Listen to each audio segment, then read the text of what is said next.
Welcome back. Ready for another deep dive? Always ready to dive in. Okay, perfect. So today we're tackling something I think a lot of us think we understand. Extroverts. Oh, yeah. The life of the party. Right. Outgoing, energetic. Always surrounded by people. Exactly. Yeah. But for this deep dive, we're going way beyond that simple definition. Deeper. Because we found this table. Ooh, a table. Yeah. Breaking down 7. 7. Yes, 7 distinct types of extroverts. Wow. Okay, I'm already intrigued.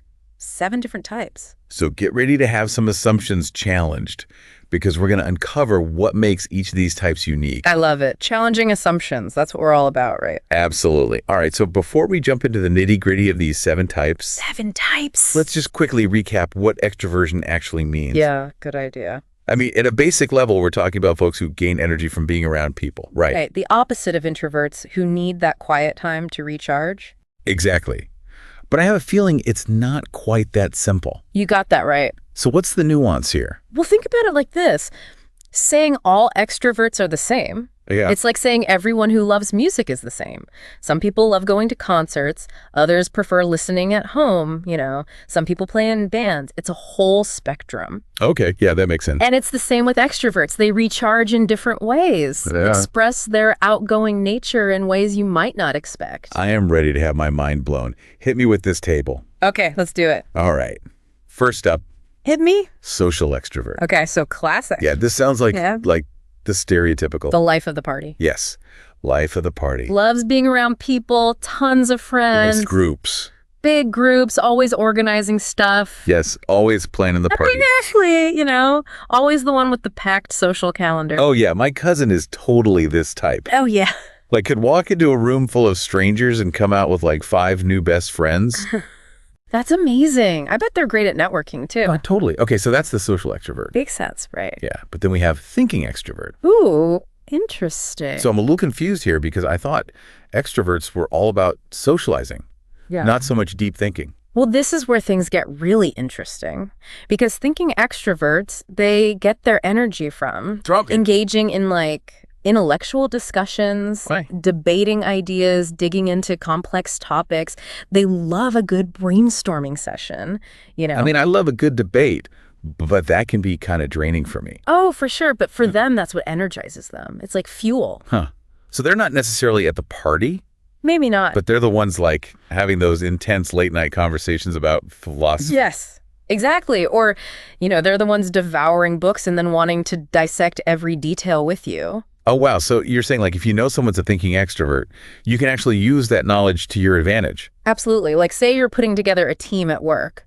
Right. Knowing someone thrives on this kind of intellectual stimulation, well, you can structure projects and meetings in a way that plays to their strengths. Oh, wow. More brainstorming, encourage that open dialogue. Okay, this is already blowing my mind, this table. Right. So much more than just outgoing. Cool, what's next? Okay, let's see. Next up, we've got assertive extrovert. Assertive. Now, that sounds a little intimidating. Yeah, it can definitely sound that way, but it's not necessarily a bad thing. Okay. It's more about, think of someone who naturally takes charge, thrives in leadership roles, they're comfortable in the spotlight. Oh, okay. They're driven, goal-oriented. Yeah. They make things happen. Like a classic example. Yes, give me an example. Oprah. Oh, Oprah, of course. Right. She built an empire. She's a leader. She's charismatic. You can definitely see that assertive energy in her. For sure. Okay, that makes a lot more sense now. Yeah. Moving on. Okay, this one sounds fun. Which one? Adventurous extrovert. Ooh. I'm picturing the friend who's always dragging you on those crazy trips. Exactly. Always planning the next big adventure, backpacking through Europe, skydiving. Always trying new things. Always pushing their boundaries. They crave novelty. I am getting some serious travel envy just thinking about this. Oh, me too. Always up for a good adventure. All right, so we've got social, thinking, assertive, adventurous. We're on a roll. Okay, and then active extrovert. This is pretty self-explanatory. Yeah, I feel like the name says it all. Right. Always on the move. Always got to be doing something, right? Yeah, can't sit still. Fidgeting, going to the gym, training for marathons, that kind of thing. It's funny because I always thought extroverts were all like those first couple types we talked about. Really? Yeah, super social, talkative. Uh-huh. But I have friends who are much more, Action-oriented. Yeah, exactly. And they definitely fit this active extrovert description. It's all about recognizing that diversity. Okay, so we're up to 5 types of extroverts now. We're on a roll. What's next? All right, the next one is the outgoing extrovert. Wait, outgoing extrovert? I thought we were already talking about outgoing people. Right. I know it seems a little redundant. Yeah. But there's a slight nuance here. Okay, tell me more. So all the types we've talked about are outgoing in their own ways, right? Right. But this one, the outgoing extrovert, they are like the quintessential... The textbook definition. Yeah, textbook definition of extroversion. Got it. They're the social butterflies. They make friends so easily they can strike up a conversation with anyone. Yeah. And they just radiate this warmth and approachability. Yeah, I think we all know someone like that. Definitely. It's making me realize, though, how much energy it must take for some people to just be... To be on all the time? Yeah, socially on all the time. It's definitely a skill. Yeah, I need my quiet time for sure. Everyone needs to recharge in their own way.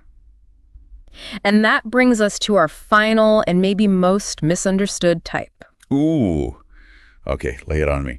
The compulsive extrovert. Compulsive. So how is that different from just, regular extroversion?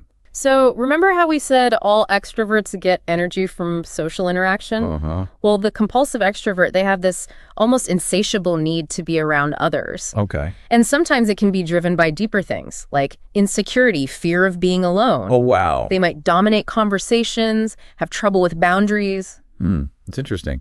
Makes me think of a coworker I used to have who could never just sit and focus. Really? Yeah.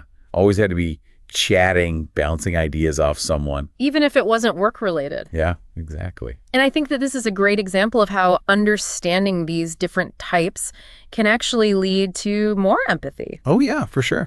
Instead of getting frustrated by someone who seems overly talkative or attention-seeking, yeah, maybe we can realize... There's something deeper going on. Exactly, that their behavior is coming from a deeper need. Oh, that's such a good point. This whole table has been so eye-opening. And remember, this is just a starting point. Yeah, I was just thinking that. It's so much more to explore here. Yeah. We just scratched the surface. Now I'm seeing these types everywhere. Right. Like in my family, my friends. And movies. Yeah. And I'm so curious, what about you listening right now? Yeah, great question. Do any of these types resonate with you? Do you see yourself in these descriptions? Or maybe people you know? Yeah. Who are you surrounded by? And here's something else to think about. Could someone be a blend of multiple types? Ooh, that's a good one. Right. Like maybe we're not just one, but a mix of several. I think we are. Definitely something to ponder. Yeah. There's so much more to discover about ourselves and the people around us. Absolutely. This is just the beginning of the journey. Thanks for diving in with us today. This was fun. Thanks for having me. See you next time for another deep dive. Can't wait.